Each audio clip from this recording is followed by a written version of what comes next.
Apa jadinya kalau saya bilang Indonesia sedang membangun proyek besar yang nyaris tidak ada yang tahu? Bukan jalan tol, bukan ibu kota baru, tapi pabrik nuklir.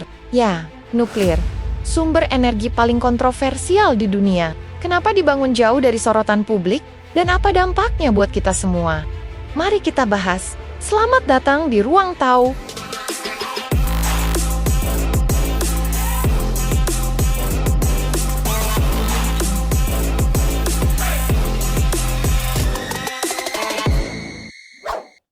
Kenapa Indonesia lirik nuklir?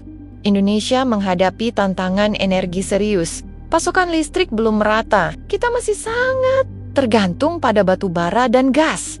Sementara itu, energi terbarukan belum mampu mencukupi kebutuhan nasional. Energi nuklir jadi pilihan logis, stabil, efisien, dan bisa menghasilkan listrik dalam jumlah besar. Dengan emisi karbon nyaris nol, proyek rahasia, atau diam-diam. Indonesia sebenarnya tidak benar-benar diam-diam sejak lama. Kita sudah meneliti teknologi nuklir lewat Batan. Kita juga sudah punya reaktor riset di Serpong. Tapi, pembangunan pembangkit listrik tenaga nuklir skala besar baru mulai dibicarakan secara serius beberapa tahun terakhir. Beberapa lokasi, seperti Pulau Bangka dan Kalimantan Barat, sering disebut sebagai kandidat kuat. Kenapa? Karena daerah tersebut aman dari gempa dan jauh dari pusat kota besar. Lalu, kenapa seolah proyek ini dirahasiakan? Kemungkinan besar untuk menghindari penolakan publik dan tekanan politik yang bisa menghambat proyek.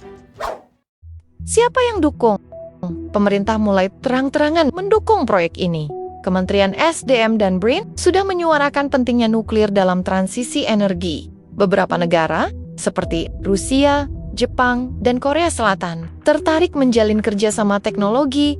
Mereka menawarkan reaktor generasi baru, SMR, Small Modular Reactor lebih aman, lebih efisien, dan lebih mudah dibangun. Risiko dan tantangan. Tapi, kita tidak boleh lengah. Teknologi nuklir tetap punya risiko besar. Pertama, masalah keselamatan. Masyarakat masih trauma dengan tragedi seperti Chernobyl dan Fukushima. Kedua, limbah radioaktif sangat berbahaya, susah diolah, dan butuh penyimpanan jangka panjang. Ketiga, tantangan sosial. Banyak warga akan menolak jika reaktor dibangun dekat tempat tinggal mereka. Solusinya, pemerintah harus transparan dan aktif mengedukasi masyarakat sejak awal. Apakah ini masa depan energi Indonesia? Beberapa negara sudah membuktikan bahwa nuklir bisa dikelola dengan aman. Contohnya, Prancis, lebih dari 70% listriknya berasal dari PLTN. Jika Indonesia bisa meniru model itu, kita bisa punya energi bersih, stabil, dan murah. Tapi tentu saja, semua harus dikelola secara profesional, transparan, dan mengutamakan keselamatan publik.